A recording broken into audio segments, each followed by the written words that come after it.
The Alpha Sessions. Hi guys, this is Alpha Sessions, and today I'm in the studio with Karolina Wilgus. Karolina, welcome. Hello, thanks for having me. How are you doing? Very good. If it's wet, but yeah. good. It's a rainy day in London town, but you are here to provide us with some beautiful Brazilian bossa nova and soul vibes, and we are all the way here for it. I need it. I was just saying I need a holiday, and I feel like I have it in sonic form. You are from Poland. How do you journey into Brazilian bossa nova from here? Did you always gravitate towards singing in that style? Was it on in the house a lot when you were growing up, or was that a journey you made later? Yeah, very good question. How would I come up with this kind of genre as my favorite and most influential?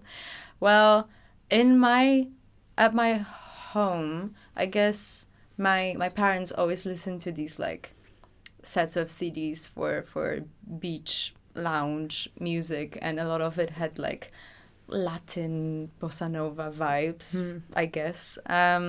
But other than that, my dad listens to sea shanties mostly, so I guess that wasn't the greatest influence. I hope you cannot hear sea shanties in my music. But then I started playing guitar because I discovered Lianne Havas, and I fell in love with her music, and then that led on to a bigger interest in bossa nova when I realized that she is also very much inspired by Brazilian music, and the same with Tom Misch, who's also a big inspiration for me. Yeah, both incredible artists. Did you when it came to, obviously you're a beautiful guitar player as well as vocalist, did you go through any sort of training to understand like the theoretical framework behind it, or do you just kind of go with whatever feels good without really understanding the theory behind it? Yeah, I did a good couple of years of vocal training, but I always skipped the ear training classes, which I regret now, because a lot of jobs, especially in the music industry, require you some kind of knowledge about music theory, and I have none of it. I play the guitar by shapes of chords, which I just walk around my fingers around the fretboard, and whatever sounds interesting, I use it. I started learning a bit to prepare for auditions for Berklee College that I applied to last year, and it worked somehow. Great. Yeah, I got in for autumn this year. Yeah, so you're gonna start there this year? Hopefully. I'm currently looking for the funds. I got a scholarship, but it's definitely not enough for me to go at the moment. Yeah. But it would be incredible. So I'm looking for different charities, foundations, scholarships, everything really that could help me with that. Manifesting that big time. Yeah, exactly. Yeah, I know that PRS do some funding. I know they have got one for women in music. Whether or not you can use it for educational purposes, I would maybe look into, but I know they're a really good like organization for funding projects and like community-based things. It's quite a generous grant, but it might be worth looking into, just as a side note for anybody else that might be nice, yeah. might be looking at it too. I'll remember about that. Yeah. Was guitar the first instrument that you kind of automatically gravitated towards, or did you play keys, or? I started with piano. I remember the day when I was like 5, and my grandpa brought that old beautiful piano to the house, because my mom used to play the piano a bit as well. And yeah, I didn't have any siblings, any friends. Piano became my best friend, so I was just spending any of my free time playing with it a bit. Then after that came the violin, but I dropped that soon after because I realized I can't play Hannah Montana on violin, and I was probably like 8 or 9 at this point, and a huge Hannah Montana fan. As you can see, I still have the fringe. So yeah, but then I stayed with guitar. It came when I was like 17 when I found Lianne Havas music. Yeah, that was the kernel, and then after that you were like off and running.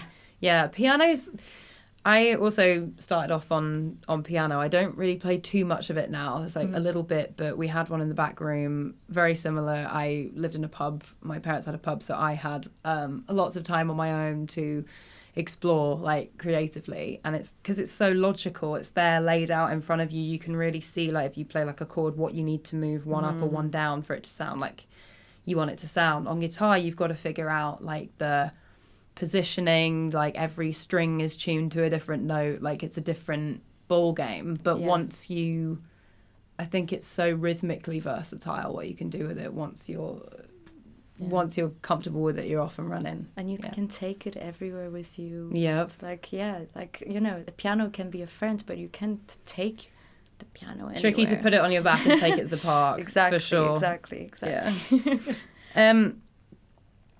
Would you ever want to collaborate with anyone because listening to your music, I'm always thinking like, God, she needs to collab with like Tom Misch or someone or do you know a band called Hiatus Coyote? Oh, yeah. Yeah, like, I mean, your sound is really beautiful as is. Like, you've got such a grounding, sort of wise, I feel very soothed when I'm listening to your voice. It's kind of almost like a big sister that's seen some things is like talking to me, but I feel very like relaxed and like, I don't know, even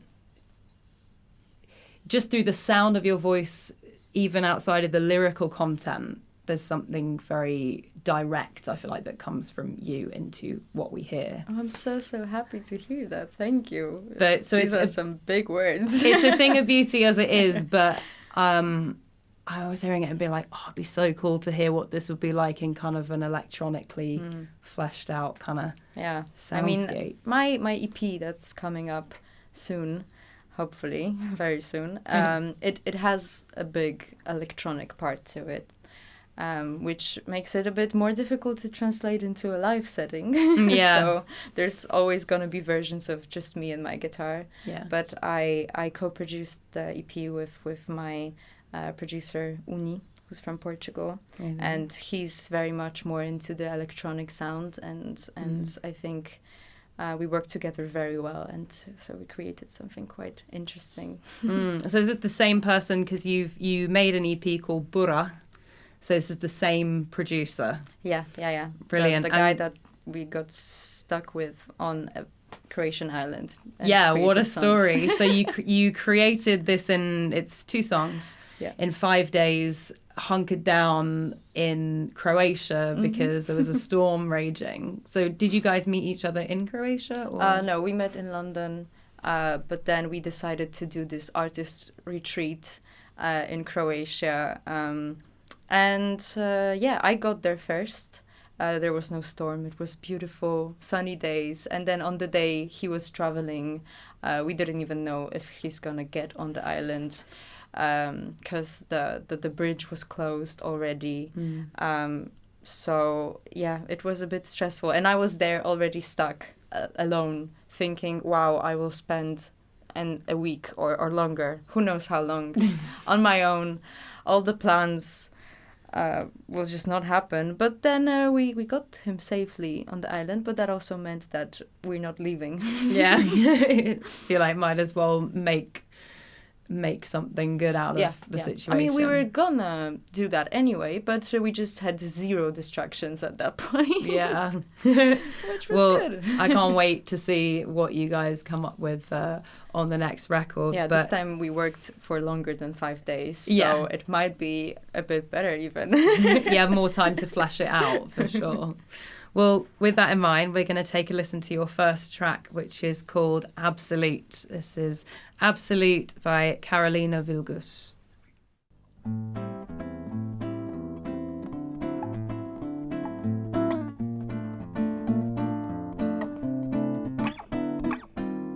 I'm so close to the absolute, but I can move, 'cause every step towards it takes me further and further, brings out colors and forms the shapes. It's all too tangible for my taste. I'm too dumb to hack it and too vain to ignore. I sculpt in the clouds, I try to plan the impossible. There's so many ways I want to walk, all of them on it all, on it all. So take me in your hands, I'm asking the universe, 'cause I'm tired of choosing for myself. So take me as I am and leave me completely changed, 'cause I'm tired.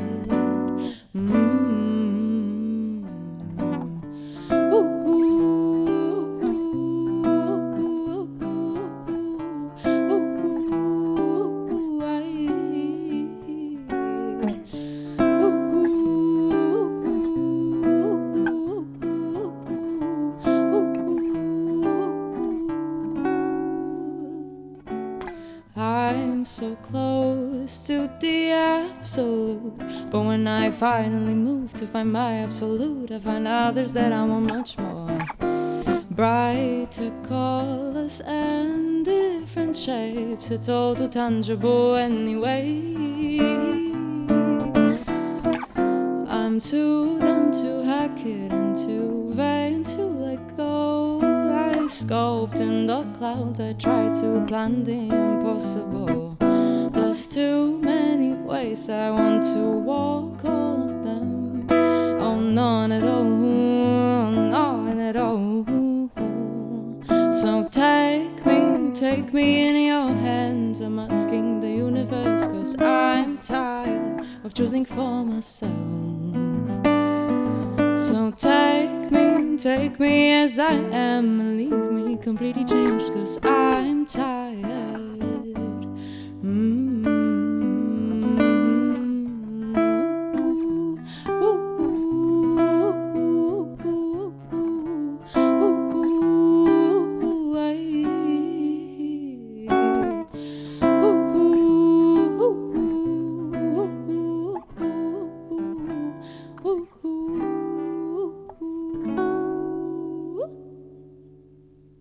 The Alpha Sessions. Hi, this is Alpha Sessions, and today we're in the studio with Karolina Wilgus, and that was her track Absolute. I have some questions about this track because I feel like I resonate with what my read of the concept is, and it's to me it's someone wanting life to take them on a journey, like open to the possibilities. And I feel like just in being just like a human being anyway, we're so bombarded with choices that we have to make, little things, even from like what to eat to what bus to get to what to put on our social media. As an artist, you've also got a ton of creative decisions that you're making, and it is so true. Like sometimes you want life to just take you and guide you and show you the way, as opposed to you always having to be in the driver's seat. Is that something, obviously, like growing up in Poland and then coming to the UK, you have to be pretty self-possessed, right? Like pretty self-determined. Like, does that come from that as your childhood, or? I think you read the song so well. I'm glad I expressed what I had in my mind in that way then. I think the main theme of the song was about the creative process rather than, my life in general. Mm-hmm. I was at that point when I was also thinking about dropping out of medicine, because I did 4 years of medicine before turning into music full time. Wow. And I was just very frustrated. I was also starting to work on my music more seriously, and I realized how difficult it's gonna be to do to turn my hobby into a profession, which will mean that every single one of these little decisions is gonna have so much more actual like weight on what's gonna happen next. Yeah. And suddenly, this like playful activity turned into something more serious, and I struggled to understand what I'm gonna do about it. Yeah. So this song just came up naturally, and but I also realized I can't just keep dreaming about the absolute. And a song is always a reflection of who I am at that particular moment. And it's okay to, you know, show people that you're not perfect, because you're never going to be perfect. And there's always going to be some small thing that you're not sure about.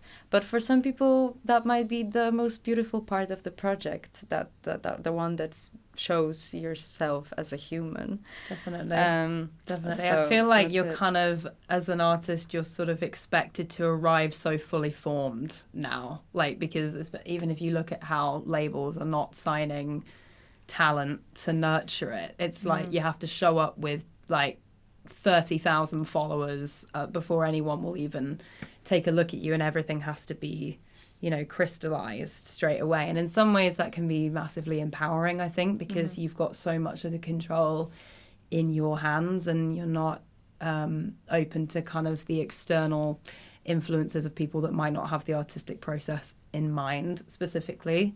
But in other ways, it does just mean that there's a lot of like minuscule to really huge choices that you have to make. And it's like, the other thing that I got from this song, which just on a personal level, which was something really specific. It almost, I mean, it's that old cliche, isn't it? Like, the more specific you get, the more universal it is. But like, even on a spiritual level, for me, it was like, I feel like I vacillate quite a lot between opposites, or between like different ways of thinking. And as soon as I think I've identified like my absolute truth, I'll be like, but what if I'm leaving this like unexplored? Does that play into it for you as well? Or is it like this, it's purely just about a creative thing, or does it spill over into that realm? Absolutely. Yeah. You know, especially writing this song when I was choosing between two careers and so on, I was thinking, but why am I even choosing between two? There's so many things I don't even know about. And again, you've interpreted it so well. Well, you've written it beautifully with amazing clarity. I think it's like there's so many different tracks that your life can go down, and it's not to say that they can't all feed into each other. Like, I think I spent so much of my life before 30 just focusing on music. And I kind of got to a point where I realized there's only so many songs I can write about being an artist. Like, you need life to inspire your work. Like, they very much go hand in hand. I don't know if has been your experience as well. Absolutely. Especially since like going from medicine into music, I can imagine the pressure is probably like, well, I've made a commitment now. Yeah. I had a bit of a block lately after realizing that now I'm doing this for real. And again, it's not like a hobby anymore. This is like the central part of my life. But then I'm very happy with this, because I had this moment when I just told myself that like I made this decision because I love doing what I do. And I just need to remember that it's still fun, and it's gonna be fun when I just don't put too much pressure on it. And that's also gonna result in the best product, the best projects, and so on. Yeah, I think it's sort of like, I sort of think of creativity as like this sort of little cat-like animal that it exists, and it's a powerful, you know, entity in itself, but it doesn't bend to your will of how you want it to do things and when. It's kind of like, and just by trying to force it, you're actually kind of just scaring it. Absolutely. And you can't take yourself too seriously either. Like, I tried to think, oh, I'm an artist now, but no, I'm just still myself. You're, in your own words, bossa nova dad on European rave. Yeah. I think if anyone's epitomized like taking things lightly, it's probably that in a phrase. So congrats. Thank you very much. Think you've broken through the barrier of like acutely self-awareness, which is amazing. Let's go to your next song, which is called Little Flower. You did voice note me the name of it, but I've forgotten how to pronounce it. I'm so sorry. It's Kwiatuszek. Kwiatuszek.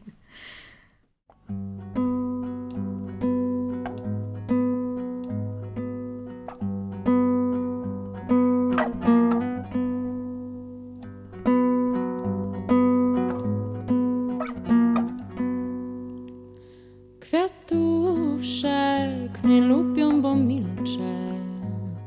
Na stole stoję sama i liczę, że zapyta mnie, na którą mnie wyrzucić łąkę. Zapyta mnie, czy to już koniec. Jak uschnę, postawię w gablotce. Po to się kremowałam, by mieć liście lśniące. Jak eukaliptus, gruba skóra, lecz gdzie kolce. Paraparam, ale gdzie mam kolce? Oby jak dorosnę, wyrosły mi kolce. Wolę dziką różą być niż sukulentem w Polsce.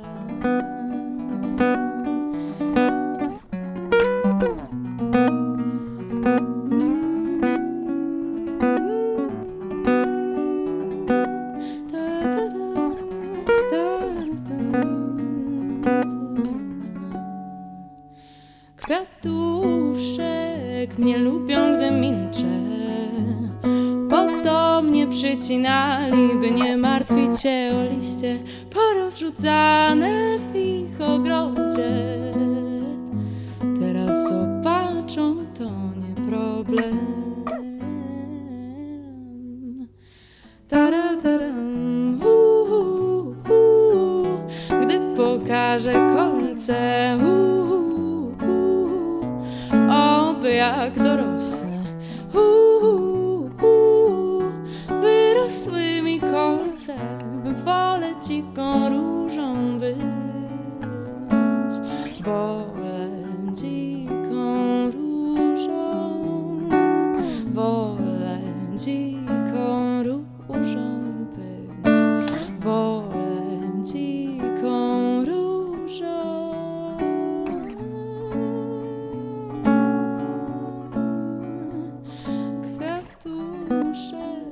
Nie lubią, bo milczę.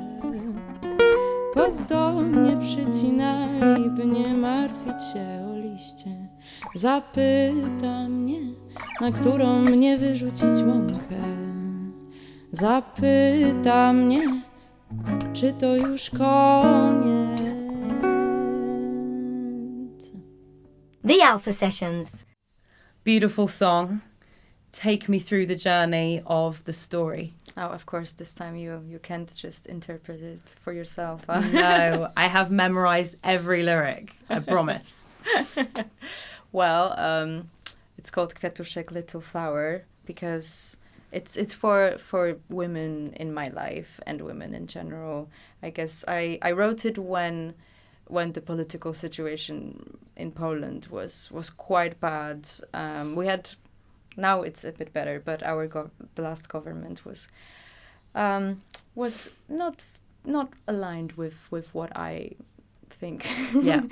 To say the least. And women rights were not treated seriously at all. Yeah. So I felt like the political world saw women as these little beautiful flowers that should be standing in a beautiful vase on a beautiful table and should not say anything, not have any opinions. So that's basically what the song is about. The lyrics goes something like, I'm just a little flower, they like me because I don't say anything. I'm in a vase on this table, but I'm quite lonely in this world. And I'm just thinking if they will ever let me choose which forest they will throw me back into when I'm not that pretty anymore. Yep. Do you find with the music industry, and I don't want to sound like a stuck record, going on about the plights of women in music, because I think by this point it is very well documented, and I think the best way is just to power on, normalize our presence there and carry on raising the awareness as we are. But how, in terms of the industry in London, how have you found the community of women in music so far? In London, actually, I was really positively surprised. Yeah. I think the community is quite supportive. I met most of my musicians' friends in here through Instagram, just sending them DMs like, hi, I just dropped out of medicine. I need to do something with my time and I want to become a better musician. Mm-hmm. Can you come to my house for a session? And people were saying yes most of the time. And I learned so much from them. And also, I just met some great people, which is very, like, a huge contrast from what I experienced in Poland, where people would tell me stuff like, oh, if you want to be an artist, you cannot wear baggy clothes, like you're a girl. You're there as a decoration on the stage. What do you mean you want to have your own boyish style? Like, that just doesn't add up, does it? Oh, wow. Yeah. I mean, not only do we have an amalgamation of examples that's not the case, but do you have any sort of mindsets or like mental frameworks that kind of help you just keep on your own trajectory like through that, or are you just kind of like, well, that's them and their opinion and it doesn't really affect you too much? I think for some reason I usually take like comments about me, quite seriously, and then I analyze them in my head. But with these things, I don't know, I just keep moving.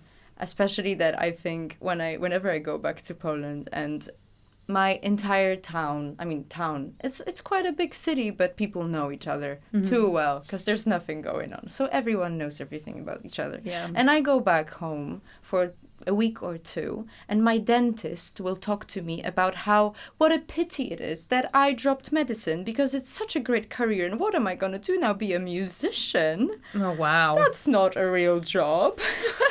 And all the while they have the audacity to do this while they have a mirror in your mouth. I can't At the same time, you're like, I can't even defend myself. Exactly. This is so the problem. Like, you're doing this when the woman can't even speak. Yeah. Man, there's poetry and everything. Mm-hmm. So, yeah, these kind of situations happen so many times that at that point I'm just like, you do you, I do me. Yeah. I'm happy that way. Yeah.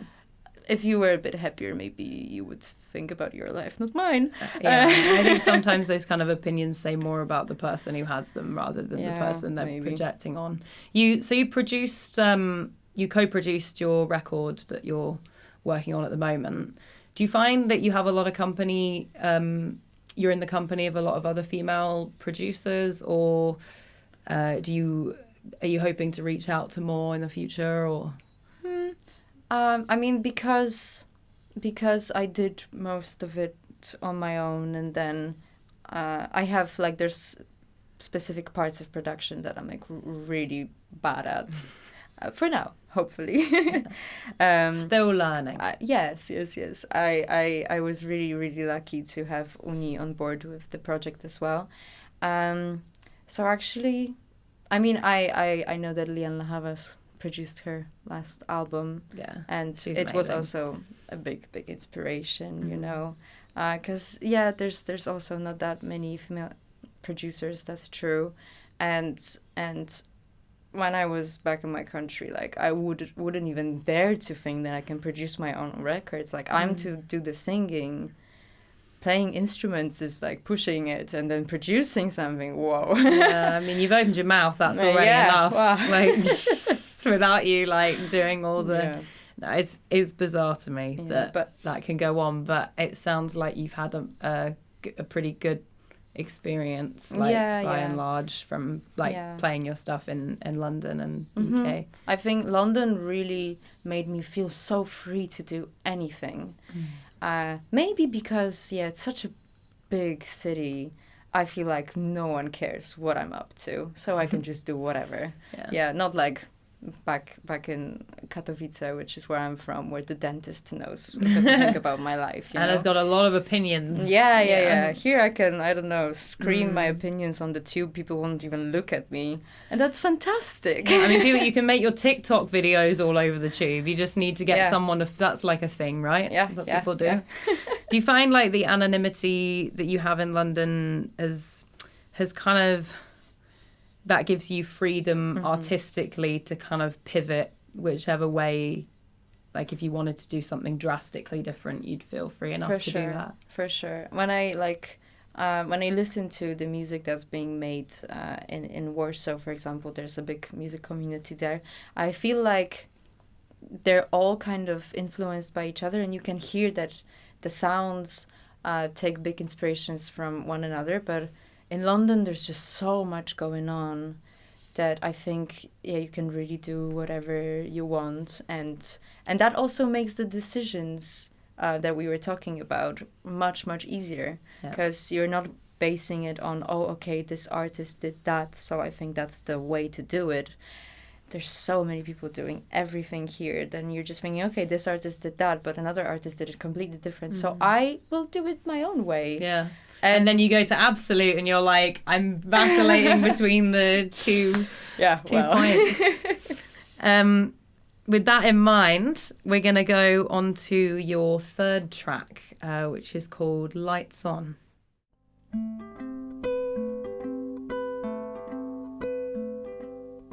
I stood by your door all day, all night. Tried to keep you from the outside. I thought I was doing great, but when the day ends, you're still up. Why is your light on? Do you feel alone? Why is your light on? Da da da dum.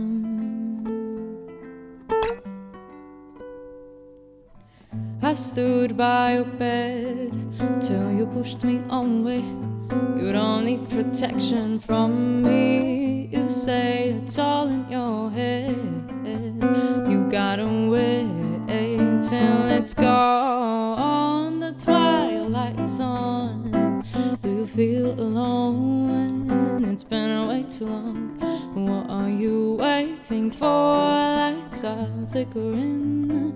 Can't you fall asleep? Are you suffering?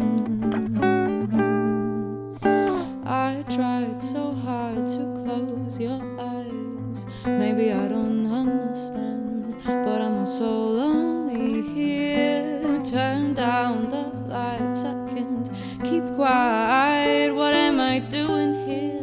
Baby, do you need me still? Da-dum dum dum da-dum da-dum da-dum dum. Oh, oh, da-dum dum dum da-dum da-dum da-dum da-dum da-dum da-dum dum dum da-dum da-dum da-dum dum. Oh, oh, da-dum dum dum da-dum da-dum da-dum dum dum da-dum da-dum da-dum dum. Oh, oh, da-dum dum dum da-dum da-dum da-dum da-dum da-dum dum dum da-dum da-dum da-dum dum. Oh, oh, da-dum dum dum da-dum da-dum. That's why your lights on. Do you feel alone? It's been way too long. What are you waiting for? Lights are flickering. Can't you fall asleep? Are you suffering? That's why your lights on. Do you feel alone? It's been way too long. What are you waiting for? Lights are flickering. Can't you fall asleep? Are you suffering?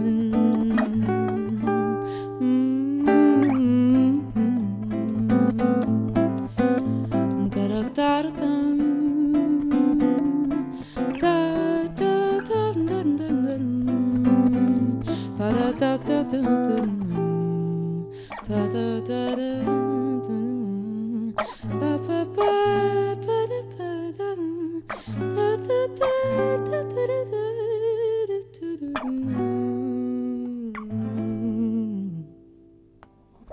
The Alpha Sessions. All right, that was Karolina Wilgus with Lights On. Tell me about the kernel for this song. I'm intrigued to know. Well, the working title of this song was Jordan because of my obsession over Jordan Rakai. Direct hero worship. Yeah. I'm not gonna pretend that's not the truth, because if there's any way Jordan could hear about this and play me on his BBC show. Jordan I'm there Rakai, for are you it. listening? Who knows? Maybe let's like manifest it. Yeah. Again, it's all about manifesting. So how did the title go from Jordan to, is it Lights On? Lights On. Lights Yeah. On. Yeah. Yeah, well, this is probably the heaviest song I've ever written. I don't know. I mean, you can tell it from the lyrics for sure, but you have your own interpretation. Yeah, I'm curious to ask actually what did you read in that song? Was there I'm anything? actually not sure. Okay, I don't okay, have a clear okay. idea, and I wouldn't want to make too many assumptions because I could hear there was a darkness present, but I will take my cue from you. Okay. Yeah, I am usually very, I don't know, I don't like writing too dark songs because, of course, you know, everyone has their hard times, but I just love when I can take something negative and turn it into this light feeling. That's why I love songwriting so much, because sometimes when I have this really difficult emotion, when I can put it into a bossa nova-like melody, it just makes it so much lighter. And I suddenly realized that, you know, most of the like heaviness I created in my head, really.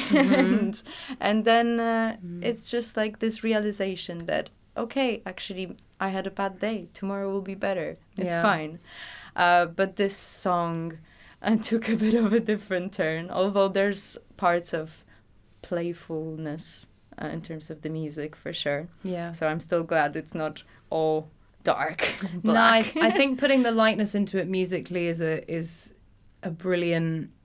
It kind of just gives you that space to feel like you can open up into it, because it's almost like if you start off in the darkness, it can be quite hard to take that step, like lyrically into it, for sure. And I feel like by just giving yourself I don't know, maybe you almost sort of lull yourself into a sense of security, and then it naturally just kind of takes you, and you can hear the anxiety is present, for sure. Is the anxiety something that you struggled with particularly, or you've had a journey through? Well, this song is actually kind of for my mom in a way. I had a really difficult time, especially making these decisions about my life. I was really unsure what to do next. And yeah, I was a bit anxious, very down. And my mom was so far, you know, back in Poland, saying things like, being so frustrated, there's no way she can help me because it's all in my head, and it's decisions that I need to make myself as well. So this song is kind of her perspective on the whole situation, because sometimes you end up blaming the other person for how they feel because you're just so frustrating you can't help them. And I know she loves me so much, and she would do anything to make my life easier, but sometimes you just need to digest these things on your own, and I can imagine it's so difficult to watch, difficult to sit back and just and let it play out when it's obviously someone that you've nurtured from being being nothing to all of a sudden being in the world. And maybe, I don't know, I could almost read that into how you care for your inner child as well, and kind of like just allowing sometimes these little storms that go on within you, and just when you hit any kind of extreme emotions, oftentimes like that's the little kid inside of you, like needing something, or like wanting attention, or needing focus, or needing comforting.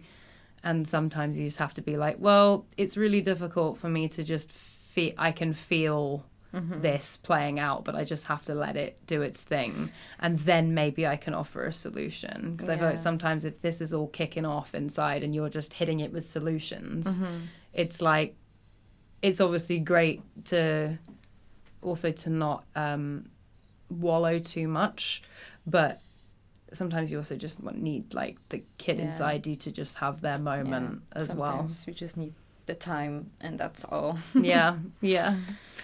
It's been really, really amazing to have you in the studio. Thanks so much for coming in. I love that too. Before we go, who would your dream collabs be, aside from Jordan? We've been over Jordan Rakai the Great.